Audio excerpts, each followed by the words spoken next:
আরে বাবা রে, গোতা আছে দেখবা যায় না, উপর উঠ, বুঝোস না নাকি? একবার গোতা ধরে বাঁচবি। যাও যাও যাও যাও যাও যাও যাও যাও যাও যাও যাও যাও।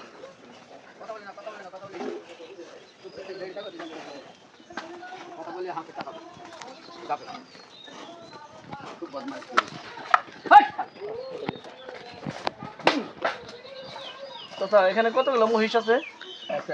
101টা।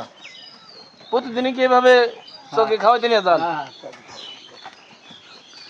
কাকা কয়টা বললেন? 101টা। 101টা না? এটা মালিক কয়জন কাকা? একজন। একজনই মালিক? আলী আকবর চেয়ারম্যান সাহেব? চেয়ারম্যান সাহেব।